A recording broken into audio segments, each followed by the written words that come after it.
The controversy over Confederate statues in public spaces has renewed concerns over the names for defining locations in Boston. These include Faneuil Hall and Dudley Square in Roxbury. Our guest has a special concern about Dudley Square, along with organizing relief for survivors of Hurricane Harvey. We'd like to welcome the director of the Black Community Information Center, Inc., Sadiki Kambon. Sadiki, you live in Roxbury. I'm sure you've been familiar with Dudley Square for a long time.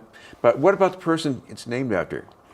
Well, it's named after the Dudley family, and it was actually named after Jonathan Dudley, who actually had been a governor, but he was a slave owner and very much anti-native peoples in terms of his perspective around whether or not they should even be around. So he really wasn't a nice fellow. Wasn't a nice fellow at all.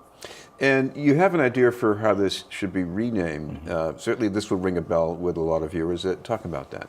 Well, essentially what it is that, what's been going on now, Chris, with a controversy all across the country about the statues. We actually had begun our campaign almost 3 years ago. And so, there were a lot of questions, why would you want to change the name? And so we said, well, Dudley family, they were slave owners. And so essentially what it is that different folks had different ideas of, well, what would the proposed name would be? So I was thinking about it, and so to the extent that it was like, well, why would you want to be named that way? So then I did a little more research and looked into the Nubian Empire, because a lot of folks think that, like in terms of our history as Black people, that it begins with slavery, and it doesn't. It goes back, we're the original people. We basically had empires out there. And so what it is that I came up with the issue of Nubian peoples because of the fact that in the area that we live in, that it's primarily Black and brown people, and that would cover the spectrum of folks residing in the area versus, well, why didn't you name this individual, that individual? And another piece, Chris, is that a second aspect is that it's a partial tribute to the former Nubian Notion, which was a store there with the Abdul Kalak family that was there for 50 years. That provided a lot of services for our community. And third, and very importantly, is that we feel that with this name, not only are we talking about not celebrating a family that in fact owned slaves, but we're making a statement to the forces of gentrification that we intend to fight for every inch of the land that we reside in at the present time, and we want to put that message out there. Talk about the nature of the business at the Abdul Kalak family. You mentioned their good deeds for the community, but they also had this issue. This interest in African culture that was really new at the time for the city. Absolutely.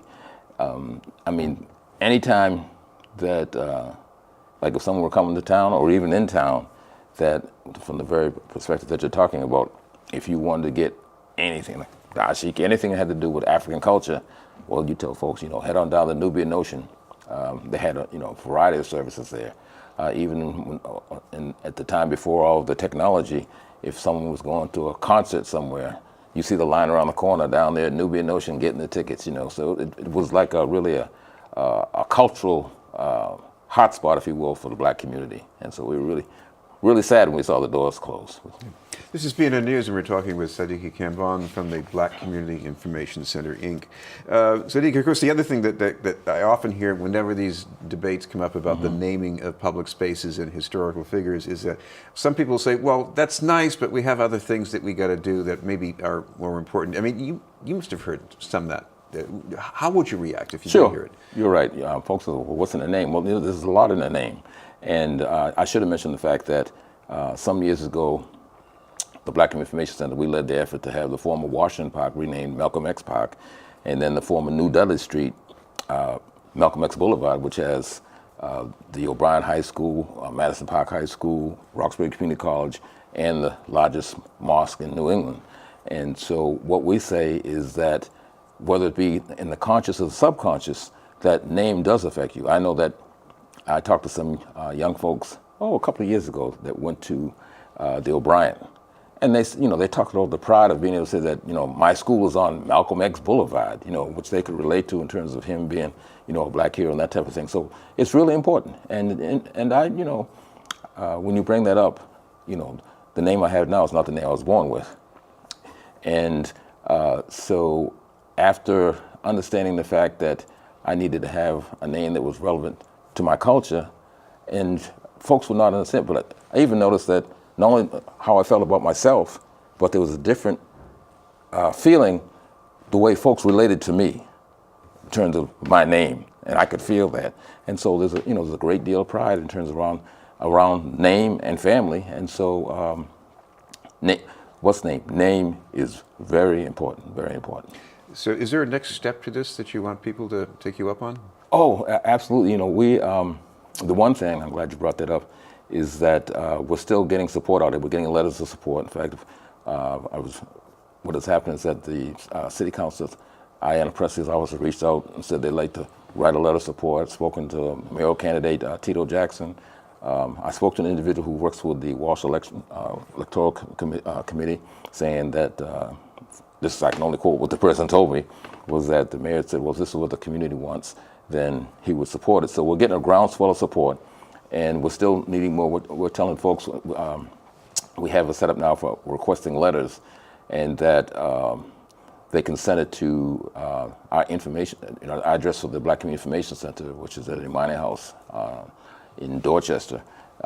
It's 516 Warren Street in Dorchester, 02121. They can send a letter of support, or they can go to our website, www.blackinfonow.org.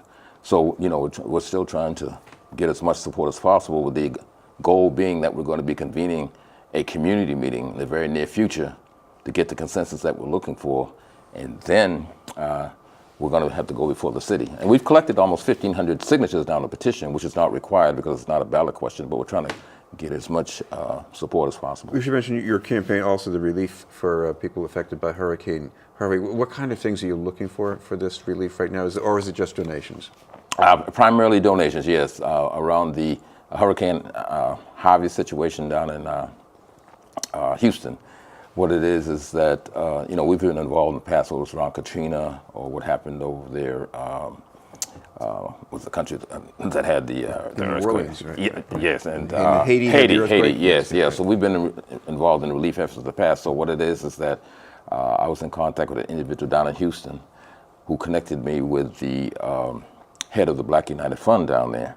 And so we've set up a process now wherein folks can go to One United Bank at 468 Warren Street in Grove Hall, Dorchester, to make a donation, or they can go to our website, www.blackinfonow.org. That's blackinfonow.org, to make a donation that will go directly to the Unity Bank down in Houston for distribution around resources that folks need. So that way folks are reassured that they know that the money that they donate is going to the cause.